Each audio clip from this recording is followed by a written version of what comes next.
Welcome back, everybody, to another episode of Keep Austin Film. My guest today is P. Michael Hayes, actor extraordinaire. You might know him as Frank Burnett from the Ninja Kill Face versus Frank Burnett movie.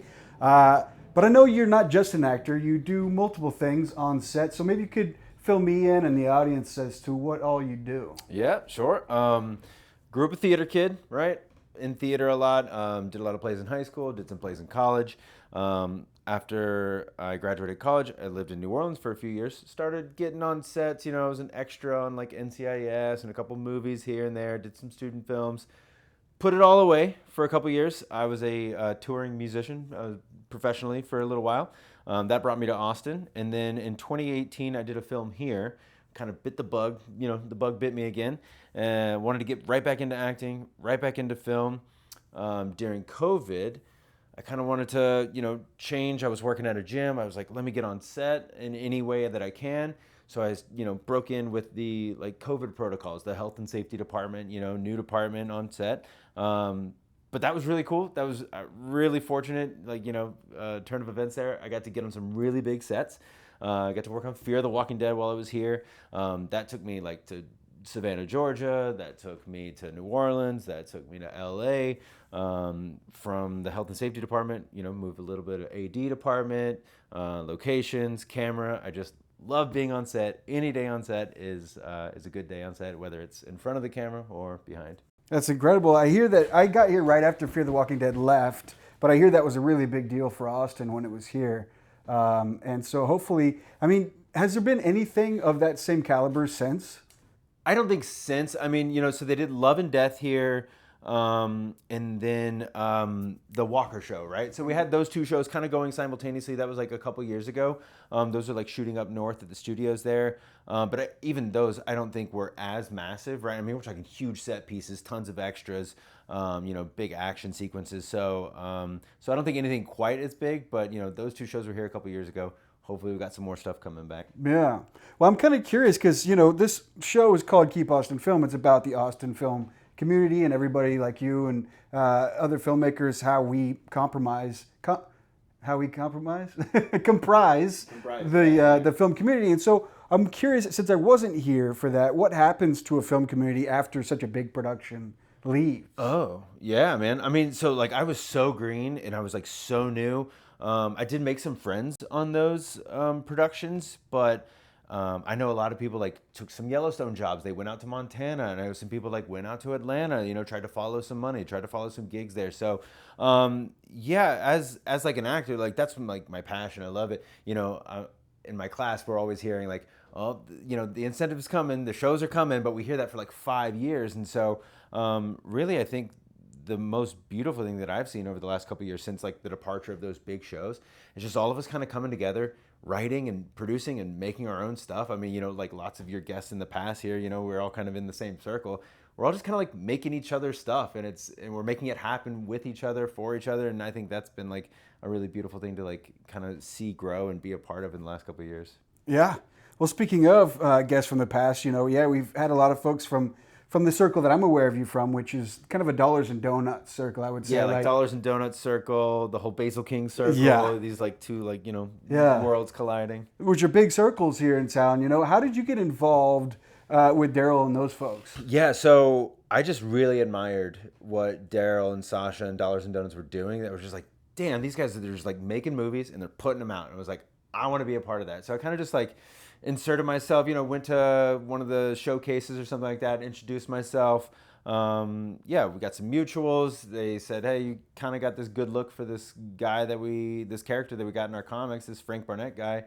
Any interest in coming out to San Francisco and shooting the scene? And I was like, oh, hell yeah, let's do it. They treated me real good, and I just loved the character Frank. I started reading the books that they have of him, and then we're just like, okay, let's, I like you, you like me, let's make a thing. So then we did the Frank Barnett short, and yeah, now these guys are like family. We were just at the Huntsville Prison City Film Festival last weekend. With those guys, it was good. Nice. What were you playing at the festival? Yeah, so I was in. The Frank Barnett Love's Long Shadow, the short. We were there. Sheila Taylor, they were there with a couple films. Yeah, it was just a really good time. Yeah. Nice. I had the opportunity to see like an early look at the Frank Burnett versus Ninja Killface flick over the holidays, and it looks like it's shaping up to be something kind of special.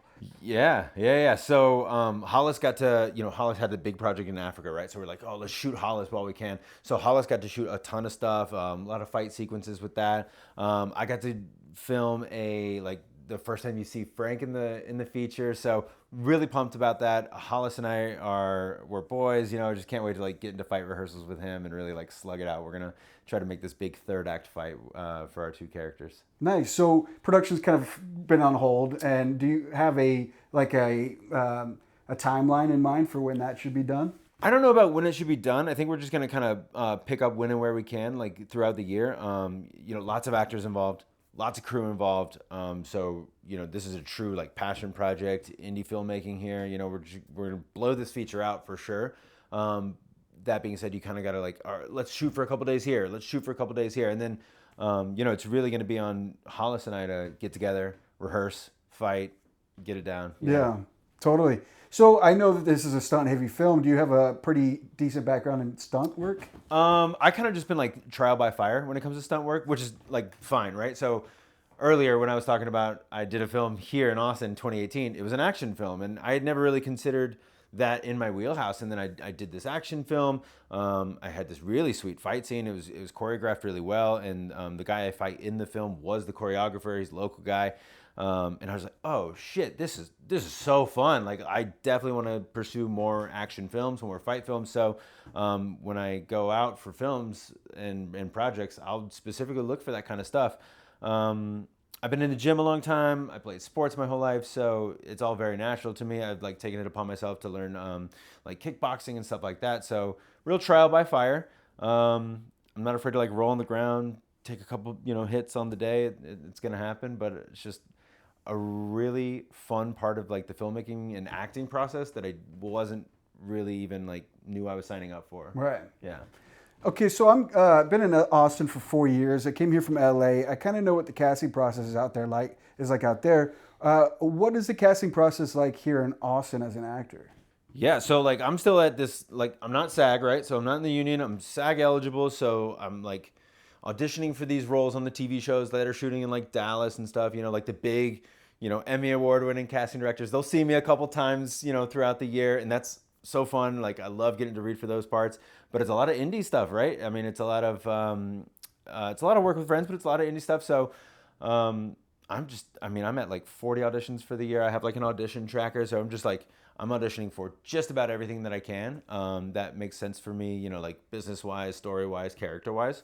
A lot of auditioning, and just kind of learning auditioning as a craft, right? I mean, as I get deeper into this, like auditioning is a very specific kind of skill as opposed to just like straight up acting, right? Like there's kind of some things you gotta, take a look at this script, like find the story, find the arc, like find the holes that like, a lot of actors are gonna fall into. So I'm still figuring that part out, right? The whole like casting process.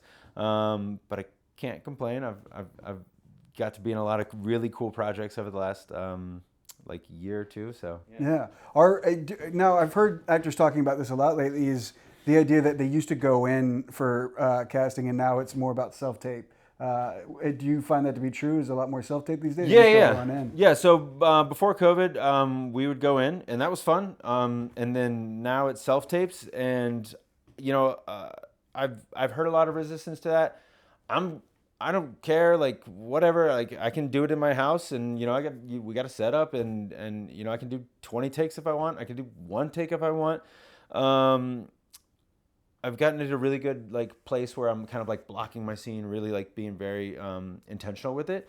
So I'm not opposed to the self tape. They can see 100 times more people now, right? I mean, like okay, so they got time for 10 actors to come in, and they'll see you in person. Well, now they can see 100 actors, 200 actors, and yeah, like I don't know, man. I don't think it's a bad thing. I think I'm being seen more. We're all getting to practice more. We're all getting to act more. We're getting to like flex these muscles and exercise these muscles more. So I don't know. You got to get on board with it, man, because I think it's here to stay. Okay, so when I first started out, I think I wanted to be an actor because that's what I knew. I was like, yeah, Yeah, you people said that on one of act. these, right? You like acted before, like theater and I thought camera. about it. Yeah, you know, it was because actors are the most visible thing on a film. Sure. You know what I mean? You don't know what the heck an AD is when you're a kid growing up watching movies. But I remember going to my first audition and they didn't tell me this, but they were like, "We want you to do it in like an Italian accent." And I'm not a trained. I just thought it'd be fun. I'm just going in for bit roles or whatever, you know. And do you have any kind of crazy stories like that where people just threw something at you that you were just not ready for? Okay. Um, I don't know, man. I've had to like throw some kicks and throw some punches in an audition before. In college, we were auditioning for this, you know, these plays, and we were doing, you know, it's like an LGBTQ like series of short plays. And in the audition room, it's like, okay, yeah, you guys like kiss, and I was like, you know, I'm like 20, I'm like 20, and I'm like, uh, okay, you know, you just go for it. So, you know, some little things, but I don't think anyone's ever like thrown me for some serious like, oh, like you didn't prepare this accent, like do it. Yeah, Yeah. no one's ever done that to me. That'd be tough. Whipping out an accent that you've never done before. Yeah. Well, some accents, like if you try to do French well, it sounds like you're mocking the language, you know, because it's. Oui, it's a mouth shape, and it's very difficult. Yeah, dude, like I had a French character in class. It is so fucking hard. Yeah. Yeah, you're hired. You're hired. Perfect. I love it, man. So, okay, so you mentioned that you're also working with the Basil King folks. How'd you get involved with them? Yeah, I don't know. I did this like web series for a friend, and Taylor was, I think he was either like Cam Op or I think he was Cam Op. Taylor Fredericks. Shout out Taylor Fredericks. And yeah, he was a cool dude. You know, we had a good vibe, we had a good rapport. Again, I just admire people who are like out there and doing it, right? I mean, a lot of people out there that, you know, say they're interested, say they want to do it. I really respect the people that are like kind of going out there, making some stuff, getting out there, putting themselves out there. So I just really admired that, really respected that, and I just wanted to work with those guys. So I was like, hey man, like I'll crew for you, I'll PA for you, I'll, you know, whatever you need. Just like let me know. Like you guys are cool. I'd love to work with you in the future. There's like some short crossovers, right? He was in the Ninja Kill Face, you know, presentation. He was a goon, and then he reprises as like another goon in the Dollars and Donuts thing when like Frank Barnett like knocks him out. I think he's another goon in one of the other. You know, he's got this like thing going. So yeah, a couple days on set, and then we're just like, hey, you're the homie, we're the homie. Let's work together. That's funny. Now that you mentioned, I have seen him as a goon in a lot of projects. So like 5 Days to Live, I think he's like the dealer in 5 Days to Live. I knock him out in Frank Barnett. He's like one of the machine gun ops in Ninja Kill Face. So yeah, effectively he's a goon and Basil King. Typecast. Yeah, Taylor Fredericks. We got to get Taylor Fredericks out as a bookworm. Yeah, let's get him as like a wholesome like librarian. Yeah. Yeah, like yeah. Let's do that. Sure. Suit him up too. I love it. Yeah. Do you find yourself getting typecast, or do you like to play all kinds of roles? Yeah. Okay. So to answer your question, yeah, I've been getting a lot of like antagonists. Let's see. I'm coming off of 2 feature films where I'm like the main antagonist, and then I'm like a goon. in this really awesome feature film called In a Cold Vein. It's like out for distribution right now. So I'm getting typecast a lot as like, you know, this bad guy, this antagonist, this like rough guy, and I'm totally down with that because I have class, right? So I'm in an acting class where I get to explore like different other avenues of characters. You know, some husbands who's like grieving the loss of his wife or something like that, and then my acting teacher's like, I want to see you angry, so she's like getting ready to put me right back into the bad guy thing. So I'm okay with it. Nice. Well, that's cool, man. I'm curious about, you know, you moved here. Said you moved here from. Yes. So I moved here from New Orleans. New Orleans. This is my 10th year in Austin. Okay. So in Austin, you know, the conversation that comes up a lot on this podcast is sort of what is the vision for the future of Austin with these tax incentives that have passed? Do you plan to stay here? Do you think Austin has the potential to become a major film hub, or what do you think? Major film hub, remains to be seen. I would love that. I mean, the rumor is, right, we got like a studio in Bastrop, a studio in San Marcos. Like, I haven't seen them. Like, I haven't worked out there yet. They're shooting 2 Taylor Sheridan films or TV shows up in Dallas, Fort Worth. I love it here. Like, I just love being in Austin. I got family really close by.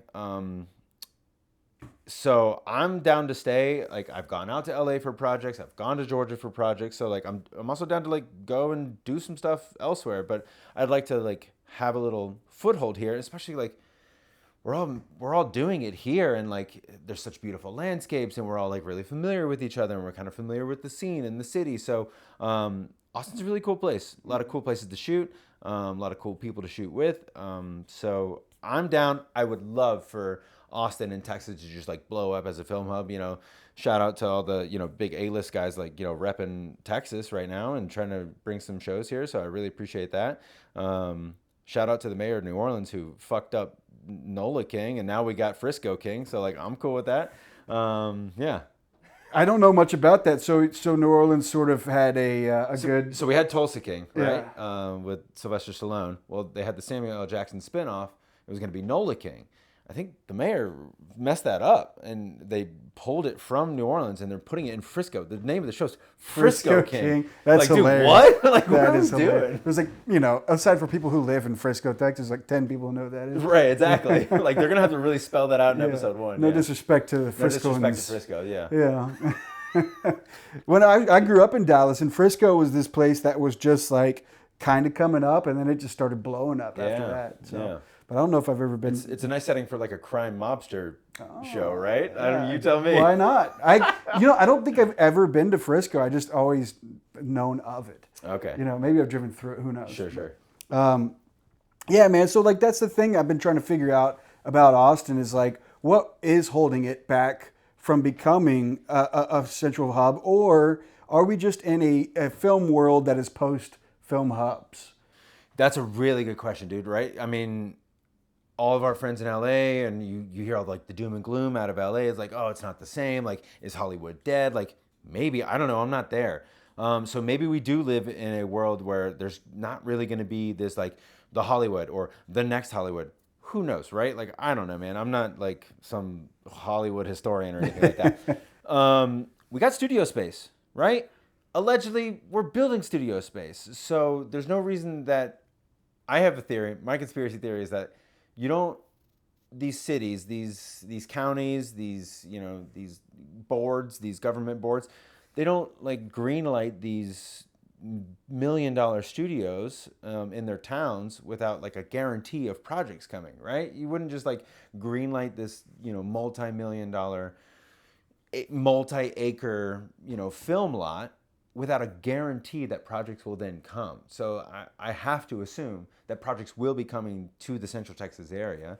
I hope sooner rather than later, Yeah, I would love to have some of these studio folks on the podcast because I'm curious, like it has been a rumor for a long time, but there's not actually been, Yeah, I wonder who's like the most connected like Austin person we could get in here. Zachary Levi. Right? We know him? No, I do not. Do you know anybody? We need to get Zachary Levi in here. Yeah, let's get him in here and see what he has to say. Yeah.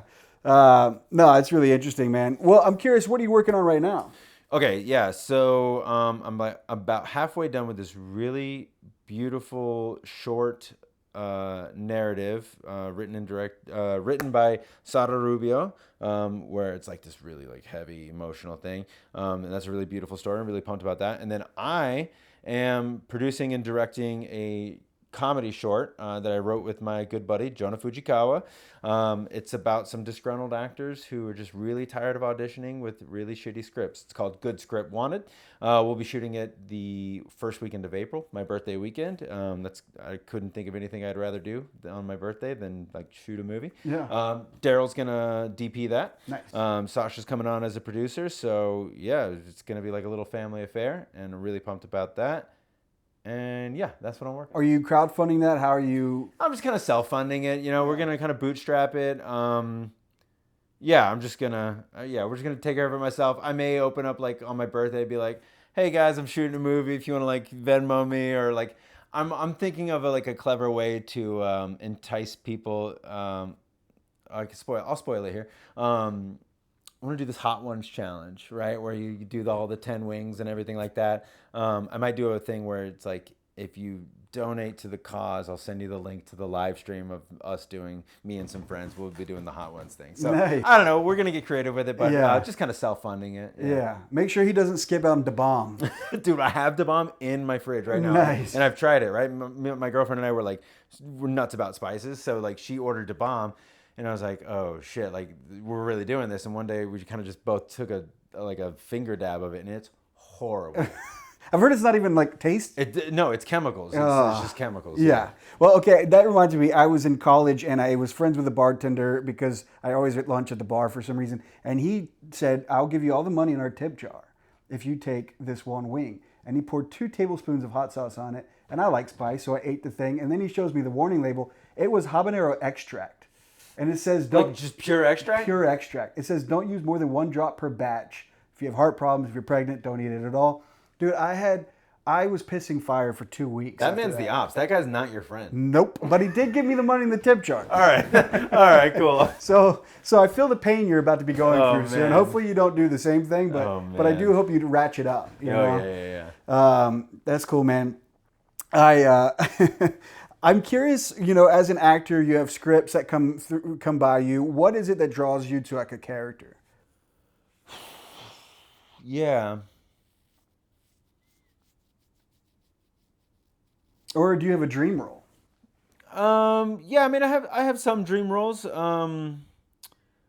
What attractive about a character is something a little more, like complex. I like a clear objective, like something that's like very clear that I can like go after. And then I like something that I can see the obstacles, whether the obstacle is like the scene partners or if the obstacle is like the character himself. Yeah, I mean, I welcome a lot of roles. Like I would try anything. I'll try to play anything. I want to be a versatile and effective actor that way. Again, I do like to find myself in like physical roles, something where I can like, use my body a little bit more. So those tend to like skew a certain way. I'd love to do I'd love to be like a driver or an athlete or like a boxer. I'd love to play like a role like that. I would love to be anything sci-fi. Anything sci-fi, count me in. Like a apocalypse survivor, or an apocalypse like leader, or an apocalypse like villain, something like that. Like a superhero, supervillain. I'm all about that life. Yeah, I love it, man. I could definitely see you doing the post-apocalypse, small squad, right, out there in the wilderness. If you had any advice to give to an up-and-coming actor or somebody who's an actor that is new to the Austin scene, what would you tell them? Yeah, okay, so I would say there's multiple ways to be an actor. Like, first and foremost, like, you want to be this kind of actor, you want to be this kind of actor. Like, there's no one way to do it. There's a lot of different ways to do it. I would say try to figure out, like, what kind of actor you want to be. Do you want to be, like, a straight actor? Do you want to be a character actor? Do you want to, like, do improv? Do you want to do comedy? Because, like, Austin actually has, like, a lot of different avenues for that, right? I'd say either, like, take a class or join a troupe.